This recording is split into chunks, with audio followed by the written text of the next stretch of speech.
Hello दोस्तों, welcome to my channel. Hope is good. I hope कि आप लोग बहुत अच्छे होंगे। और गाइस, जैसे कि मैंने आप लोगों को लास्ट वीडियो में अपने बताया था कि मैं सुप्रीम कोर्ट ऑफ इंडिया का जो अभी नोटिफिकेशन हमारा हाल ही में आया है आपका जूनियर कोर्ट असिस्टेंट के ऊपर, उसका आज मैं नोटिफिकेशन पूरा आपके सामने रीड करने वाला हूं। और पिछले साल और इस साल में क्या डिफरेंस हमारे नोटिफिकेशन में पाए गए हैं वो भी दिखाऊंगा। मैं अपना स्कोर कार्ड भी आप लोगों के साथ शेयर करूंगा और सब कुछ आपको डिटेल में बताऊंगा। तो आप थोड़ा पेशेंस रखना, वीडियो को स्किप करने की भूल ना करना, कोई भी चीज़ आपसे मिस हो सकती है। तो चलिए मैं शुरू करता हूँ। तो आप ये देख सकते हैं कि ये है हमारा इस साल का notification supreme court of India का, यहाँ पर जो हमारा 4 फरवरी 2025 को आया है। अब अगर हम ये पूरा नोटिफिकेशन देखें, इसमें लिखा हुआ है कि 8/3/2025 तक आपकी जो है इसमें फाइनल डेट है जब तक आप फॉर्म फिल कर सकते हैं। हमारी 241 वैकेंसीज हैं और ये पोस्ट है junior court assistant, group B की पोस्ट है, नॉन गाइडेड है।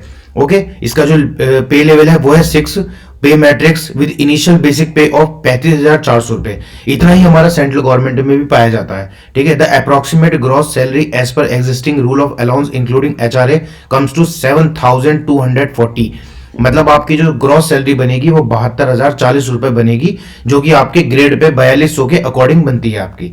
ठीक है। उसके बाद हम देखते हैं यहाँ पर, जैसा मैंने रात बताया था कि नंबर ऑफ वैकेंसीज जो होती हैं ये टेंटेटिव होती हैं, ये बढ़ भी सकती हैं और घट भी सकती हैं। ठीक है। एसेंशियल क्वालिफिकेशन, केवल आपको बैचलर डिग्री चाहिए, कोई फर्क नहीं पड़ता आपके पास लॉ की डिग्री है, बीए की डिग्री हो या फिर कोई भी डिग्री हो, आप उसको अप्लाई कर सकते हैं। बैचलर डिग्री हो, पोस्ट ग्रेजुएशन की डिग्री हो, कोई भी डिग्री हो। उसके बाद आपका मिनिमम स्पीड मांगी है इसमें 35 WPN इंग्लिश टाइपिंग की। तो इसमें जो लोग हिंदी की टाइपिंग बोलते हैं, हिंदी इसमें कोई डर नहीं है। जो डिस्ट्रिक्ट कोर्ट होते हैं ना हमारे, उसमें हिंदी की टाइपिंग मांगी जाती है, बट इसमें नहीं है। इसमें केवल आपको इंग्लिश की टाइपिंग ही चाहिए और आपको एक बेसिक कंप्यूटर की नॉलेज होना चाहिए। ठीक है। आजकल तो सभी एग्जाम में आपका जो कंप्यूटर की है वो बेसिक नॉलेज मांगते ही है, और इस एग्जाम में भी लगभग 25 क्वेश्चन आपको पाए जाते हैं। अभी नोटिफिकेशन में आपको दिख जाएगा। एज रिक्वायरमेंट की बात है तो वही मैं आपको बता चुका कि 18 साल मिनिमम होनी चाहिए और 30 ईयर मैक्सिमम होनी चाहिए। और क्या कहते हैं आपका, इसमें जो एज रिलैक्सेशन वो SC/ST के लिए जो उनका नॉर्मल होता है 5 साल, 3 साल, 2 साल जो भी होता है वो है। ठीक है। उसके बाद हम आगे देखते हैं, ये हमारा स्कीम ऑफ एग्जामिनेशन, यही सबसे ज्यादा इंपॉर्टेंट है और इसको समझने की भी इसकी जरूरत है। तो हम देखते हैं सबसे पहले कि इसमें आपको देखिए 2 घंटे दिए जाएंगे। 2 घंटे में आपका जो सबसे बड़ा जो वेटेज है ना वो है आपकी इंग्लिश की। आप यहां देख सकते हैं कि इसमें आपके इंग्लिश में आपके लगभग 50 क्वेश्चन, लगभग क्या 50 क्वेश्चन ही आएंगे, और आपका इसमें 25 क्वेश्चन जनरल एप्टीट्यूड के आएंगे। और जनरल एप्टीट्यूड क्वेश्चन मतलब कि 25 जो क्वेश्चन है उसमें आपके आधे क्वेश्चन मैथ्स के आएंगे और आधे क्वेश्चन रीजनिंग के, और 25 क्वेश्चन आएंगे आपके जनरल नॉलेज के। ठीक है। तो आप देख सकते हैं कि इस तरीके से, और यहाँ पर इन्हीं 2 घंटे में आपको जो कंप्यूटर के जो क्वेश्चंस हैं वो आपको 25 क्वेश्चन दिए हुए हैं। मतलब आपको टोटल 2 घंटे मिलने वाले हैं। उस 2 घंटे में आपको लगभग 125 क्वेश्चंस मिलेंगे, जिसमें आपके सबसे ज्यादा वेटेज है वो है इंग्लिश के क्वेश्चंस की। उसके बाद 25 जीके के क्वेश्चन और 25 मैथ और रीजनिंग के दोनों को मिलाकर। तो ये आपको बेसिक ऑब्जेक्टिव टाइप को जो क्वेश्चन था Tier 1 वो हमारा यहाँ पे पूरा होता है। उसके बाद आपके Tier 2 होता है, जो कि आपके 10 मिनट की टाइपिंग आपको दी जाएगी, जिसमें आपको 35 WPM मांगा है, और इसमें 3% आपको जो टोटल वर्ड टाइप आपने किए हैं उसके 3% एरर आपको अलाउड होगा। जो भी टाइपिंग की डिटेल है वो मैं किसी और वीडियो में बताऊंगा, क्योंकि इसका जो टाइपिंग टेस्ट है बहुत क्रूशियल है, उसको डिटेल में हम बात करेंगे।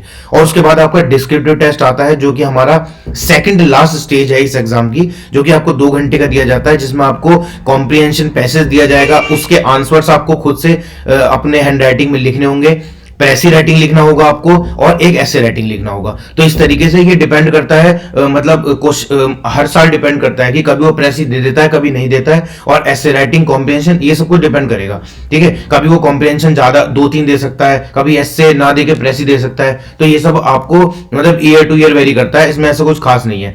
फिर आपको बोला जाएगा कि जो बच्चे इन 3 स्टेजेस में पास होंगे उनको आपको इंटरव्यू के लिए बुलाया जाएगा, यहाँ पे लिखा हुआ है आपको। और इंटरव्यू के लिए जो बच्चे बुलाए जाएंगे, candidate to be called for interview shall not be exceed in the ratio of 1:3, यानी कि एक वैकेंसी के ऊपर 3 बच्चों को इंटरव्यू के लिए बुलाया जाएगा, उससे ज्यादा नहीं बुलाए जाते। इसका मतलब ये हो गया।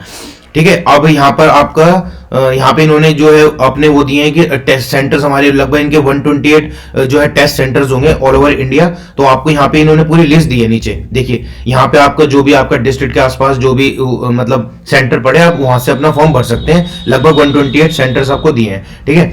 और इसके बाद यहाँ पे कुछ इंपॉर्टेंट चीजें हैं वो मैं आपको बता देता हूँ। ये तो जनरल इंस्ट्रक्शंस हो गए, इनको तो कोई आपको खास देने की ध्यान जरूरत नहीं है। जब हम फॉर्म फिलिंग करते हैं ना, जब मैं अपना फॉर्म फिल करूंगा तो भी मैं आपको वीडियो बनाकर थोड़ा जल्दी दिखा दूंगा कि आप कोई गलती ना करें।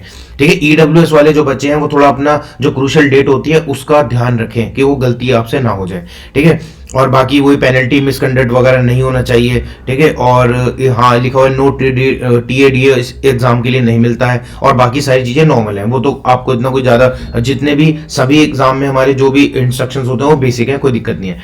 पर मैं आपको इस ये वीडियो से एक इंपॉर्टेंट चीज बताना चाहता हूँ। देखिए, ये हमारा जो नोटिफिकेशन है वो इस साल का, जो कि फरवरी 4 2025 में है। और इससे पहले मैं आपको एक नोटिफिकेशन और दिखाता हूं।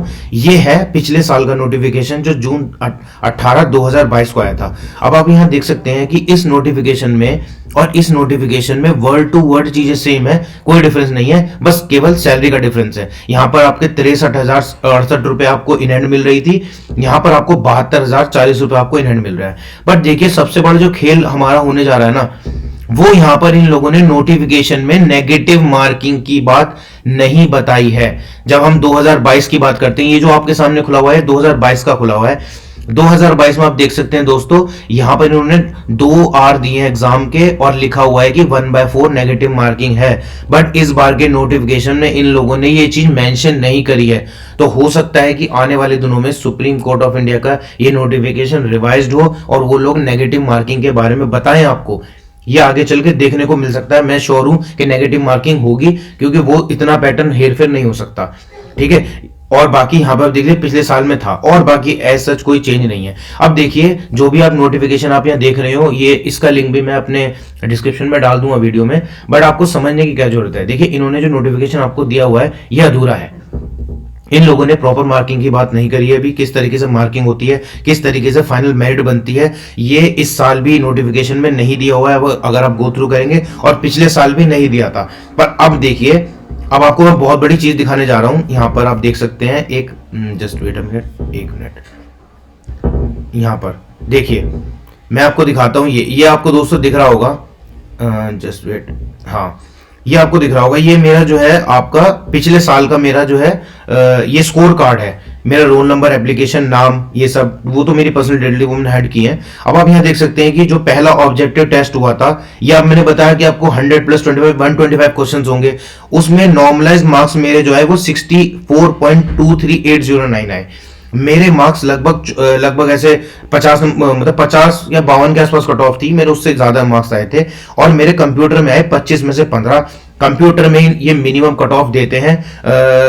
अब मैं भी याद नहीं है मुझे, पर मैं पूरा और थोड़ा गो थ्रू करूंगा, अपने पुराने पेपर्स निकालूंगा, तो वो मैं आपको आने वाले दिनों में बता दूंगा कि कंप्यूटर के भी मिनिमम आपको उतने नंबर लाने पड़ते हैं। पर ये स्कोर कार्ड मैं आपको अपने टियर 1 के लिए नहीं दिखा रहा हूं, ये दिखा रहा हूं मैं आपको इस चीज के लिए। ये देख रहे हैं, English typing test on computer. पूरा नोटिफिकेशन मैंने आपको दिखाया, ये आप देख सकते हैं। यहां पर इस नोटिफिकेशन में कहीं भी कंप्यूटर के कैसे मार्क्स, कंप्यूटर की जो टाइपिंग टेस्ट है उसके मार्क्स कितने मिलेंगे, कितने, क्या बेसिस है उनका, कितनी स्पीड पे कितने नंबर आपको मिलेंगे, उसका कोई भी जिक्र नहीं है। ये क्वालिफाइंग बोलते हैं, बट ऐसा होता नहीं है दोस्तों। आप देख सकते हैं कि 3% एरर इन्होंने मांगा था, मेरा एरर 2.4 आया, मैं क्वालिफाई हुआ। और मेरी इन्होंने जो 35 की स्पीड जो मांगी है वो मिनिमम मांगी है। इन्होंने ये नहीं बोला कि अगर आपके स्पीड 45 होगी या फिर 50 होगी तो हम आपको इतने नंबर देंगे। तो मेरे जो मार्क्स आए थे वो 50 में से, आप ये देख सकते हैं, 50 में से लगभग 25.00 मार्क्स आए मेरे, मतलब आधे नंबर। मैंने अपनी स्पीड 36.64 अटेन करी थी एग्जाम में, जो कि मिनिमम से ज्यादा थी, और मेरे मार्क्स आए 50 में से 25 नंबर। अब आप देखिए कि जो बच्चे, ऐसे स्कोर कार्ड भी मैं आपको दिखा दूंगा, अभी थोड़ा सा और रिसर्च करूंगा, जो मेरे दोस्त इस एग्जाम में सेलेक्ट हुए हैं, भाई बंधु, वो स्कोर कार्ड उनके मुझे आज भी, मतलब मेरे पास स्कोर कार्ड पड़े हुए हैं। अब यकीन नहीं मानेंगे कि उनके 50 में से 50 नंबर भी हैं मार्क्स, मतलब वो अपनी स्पीड 50 लेके आए, कोई 55 लेके आया, कोई 60 लेके आया, और उनके जो मार्क्स आपको टाइपिंग टेस्ट में मिले हैं वो उनकी आपके टाइपिंग के बेसिस पे मिले हैं। तो इन लोगों ने टाइपिंग, अगर हम तेज करते हैं, मतलब 35 तो मिनिमम है, 35 पार करने के बाद भी अगर हम अपनी स्पीड को मैक्सिमम रखते हैं तो ये उस हिसाब से मार्क्स देते हैं। और सबसे चौंकाने वाली बात यह है कि इसके मार्क्स ऐड होते हैं फाइनल मेरिट लिस्ट में, जिसका जिक्र पूरे नोटिफिकेशन में कहीं नहीं दिया। ये खेल इस बार भी होगा। इस बार भी इन लोगों ने कोई नोटिफिकेशन में अपना नहीं बताया कि हम आपको, आप 35 की स्पीड लाते हैं तो 25 नंबर देंगे, अगर आप 40 की स्पीड लाते हैं तो हम आपको 35 नंबर देंगे, 50 की स्पीड लाते हैं तो 50 में से 50 देंगे, ऐसा कोई जिक्र नहीं है। तो सबसे बड़ी डिस्क्रिपेंसी इस एग्जाम में यही आती है कि इन लोगों ने टाइपिंग के बारे में कुछ नहीं बताते। जब आपका टीयर 1 हो जाएगा, टीयर 2 का जब टाइपिंग टेस्ट के लिए आपको एक नोटिफिकेशन जारी होता है, वो मैं भी आने वाले दिनों में जब टाइपिंग की वीडियो बनाऊंगा इस एग्जाम को लेके, तो उसमें बताऊंगा कि टाइपिंग का जो नोटिफिकेशन आएगा वो उसमें बता देंगे कि आपको किस तरह का सॉफ्टवेयर होगा, किस तरीके से आपको मतलब सबमिट करना है, मतलब पहले ही सबमिट करना है, नहीं करना है, वो सारी चीजें बताएंगे। बट ये मार्किंग जो होती है ना, स्कीम ऑफ एग्जामिनेशन, वो टाइपिंग के बारे में ये लोग नहीं बताते। पिछले साल भी नहीं बताया था, होपफुली इस बार बता दे तो लोगों के मन में जो जितने भी सवाल हैं, जो डर होता है, वो खत्म हो जाता है। ठीक है, अब बाकी ये मैं आपके सामने दिखा चुका हूं। फिर उसके बाद आपको टाइपिंग के लिए कवर करने के बाद आपको फिर सीधा सीधा डिस्क्रिप्टिव होता है। मैं डिस्क्रिप्टिव में पहुंचा था और डिस्क्रिप्टिव में मेरे मार्क्स, यार वो वाला स्कोर कार्ड मुझे मिल नहीं रहा है कि जितने भी मेरे मतलब उसमें आपके डिस्क्रिप्टिव में जितने मेरे नंबर थे, पर मैं जरूर आपके सामने डिस्क्लोज करूंगा वो सारी चीजें। तो बस आपको इतनी ही चीजें मुझे बतानी थी। आप इस एग्जाम को बेधड़क होकर भरिए और किस तरीके से टीयर 1 आपको ज्यादा से ज्यादा नंबर से क्वालिफाई करना है। हर स्टेज के मार्क्स जो है इसमें ऐड होते हैं, तो आप ये मत भूल करना कि बस ये क्वालिफाइंग है। सब मार्क्स ऐड होते हैं, टाइपिंग के आपके मार्क्स ऐड होंगे। मिनिमम क्वालिफाइंग तो है ही 35 की स्पीड विद 3% एरर, पर उसके बाद भी आपके मार्क्स ऐड होंगे, डिस्क्रिप्टिव के मार्क्स ऐड होंगे, देन आपकी जो है फाइनल मेरिट लिस्ट बनती है। क्योंकि मैं भुगत चुका हूं इस एग्जाम को, इसलिए आपको बता रहा हूं। अब कमेंट में कुछ लोग बोलेंगे कि मैं गलत इंफॉर्मेशन फैला रहा हूं या ऐसा कुछ हो रहा है, ऐसा बिल्कुल नहीं है। जो लोग पास हुए हैं उनसे आप बात कर लेना, ठीक है। सब मार्क्स ऐड होते हैं, तब फाइनल मेरिट लिस्ट बनती है। और हाँ, जैसा कि इन लोगों ने बोला है कि वेटिंग लिस्ट होती है, तो आप यहाँ पे देख सकते हैं। यहाँ पर मैं आपको एक वेटिंग लिस्ट दिखाता हूँ। हाँ देखिए, ये है हमारा final result junior court assistant examination 2022 का। ठीक है, यहाँ पे फाइनल रिजल्ट पूरा है। अब इन लोगों ने देखिए कितने सारी जो है बच्चे क्वालिफाई करे इन लोगों ने, और ये जो लगभग आपके 733 बच्चों को इन लोगों ने क्वालिफाई किया है। और इनका ये जो लिस्ट आई है, ये इन्होंने बोला था कि 22/12/2023 तक एप्लीकेबल है। मतलब जो बच्चे ऊपर छोड़ते जाएंगे वो वेटिंग से उन बच्चों का नाम आता जाएगा। तो ये एक तरह की ये लोग वेटिंग लिस्ट लाते हैं। ठीक है, अब बस यही बताना था कि वेटिंग लिस्ट इसमें आती है, और बाकी नोटिफिकेशन थोड़ा पूरा क्लियर नहीं है इनका, और ये आने वाले दिनों में हो सकता है रिवाइज्ड हो। नेगेटिव मार्किंग के बारे में भी बताएंगे ये लोग, है ना। और बाकी टाइपिंग के बारे में और भी कोई इंफॉर्मेशन होगी तो मैं आपके साथ शेयर करूंगा। तब तक के लिए आप चैनल पर बने रहना, और किस तरीके से क्या क्या क्वेश्चंस आते हैं, एनटी का लेवल क्या है, ठीक है, वो भी मैं पूरा बाइफरकेट कर दूंगा। जैसे कि आप मान के चलिए कि आपके 125 क्वेश्चन है, जिसमें 25 तो आपके कंप्यूटर के हैं। तो कंप्यूटर तो आप बेसिक अरिहंत की जो बुक है वो आप खरीद लीजिए अगर आपके पास नहीं है, या फिर शुभम जैन की बहुत सारी कंप्यूटर्स की वीडियोस पड़ी हैं तो आप वो गो थ्रू कर सकते हैं। बाकी मैं खुद से भी कुछ चैनल को आपको सब्जेक्ट वाइज रिकमेंड कर दूंगा कि आप यहां से पढ़िए, बिना टाइम वेस्ट करे आप पूरा उसको मतलब खत्म कर सकते हैं सिलेबस। और बाकी जो 100 क्वेश्चन है, तो मैं ही मानता हूं कि ज्यादातर जो बच्चे हैं जो तैयारी कर रहे हैं कंपटीशन की, वो इसमें इतनी क्वांट और रीजनिंग जो आता है वो इतना आता है कि आप आज भी मैं अगर आपको पेपर दे दूं तो आप कर देंगे। तो उसमें कोई डरने वाली बात नहीं है। स्पेशली जो क्वांट वाला और रीजनिंग वाला सेक्शन है 25 क्वेश्चन का। अब बात आती है इंग्लिश के 50 क्वेश्चन की, तो आप समझिए उसमें आपके लगभग 2 या 3 कॉम्प्रिहेंशन आते हैं, अच्छे लेवल के होते हैं। क्योंकि ये paper supreme court of India का है, तो इसमें इंग्लिश का जो लेवल होता है वो अच्छा होता है। एसएससी सीजीएल जैसा नहीं होता है, एसएससी सीजीएल से काफी अच्छा लेवल इसमें आता है। वो क्या आपकी स्ट्रांग होनी चाहिए। आज से ही, अभी से ही आप इंग्लिश का न्यूज़पेपर पढ़ना शुरू कर दीजिए, स्पेशली एडिटोरियल सेक्शन। जो भी वोकैबुलरी आती है वो आप ब्लैक बुक से कर सकते हैं, और या फिर आप जो भी न्यूज़पेपर पढ़ते हैं स्पेशली आप उन न्यूज़पेपर की को उनमें जितनी भी वोकैब आती है उनको लिखिए।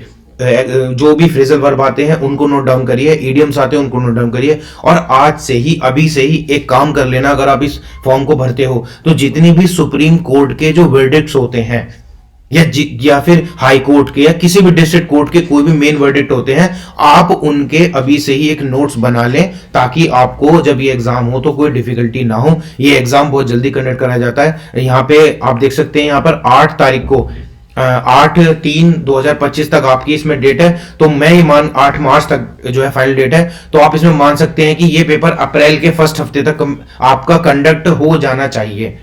ठीक है, तो मैं आज ये डेट बताता हूँ कि अप्रैल के फर्स्ट हफ्ते तक आपका ये एग्जाम हो जाएगा। उस हिसाब से आप अपनी तैयारी जारी रखना। करंट अफेयर आप इसमें लगभग 6 महीने का पढ़ सकते हैं। करंट अफेयर की अच्छी वेटेज होती है, तो करंट अफेयर के लगभग 25 में से आपको 10 क्वेश्चन आपको जरूर देखने को मिलेंगे, और 15 क्वेश्चन जो बचे शेष वो आपकी स्टैटिक जीके के ऊपर है। ज्यादातर इस एग्जाम में आप पॉलिटिकल साइंस जरूर अच्छे से पढ़िएगा और हिस्ट्री, ठीक है। साइंस की थोड़ी कम वेटेज होती है, साइंस उस लेवल का नहीं आता है, ठीक है। जितना ज्यादा आप स्कोर करेंगे टियर 1 में, आपको आखिरी में आसानी होगी। इंटरव्यू की, टाइपिंग की, डिस्क्रिप्टिव राइटिंग की चीजें मैं आपको बाद में बताऊंगा, और इस पे मैं डेली अपडेट आपको करता रहूंगा। कोई भी आपको इन्फॉर्मेशन होगी तो मैं आपको शेयर करूंगा, और बाकी और भी कोई दिक्कत हो तो आप मेरे इंस्टाग्राम आईडी से मुझ पे कांटेक्ट कर सकते हैं। और बाकी आपको पता ही है सारी चीजें। तब तक के लिए आप अपना ध्यान रखिए, और ऐसे ही बस चैनल पर बने रहिए, प्यार दीजिए अपना। बस okay guys, bye, take care.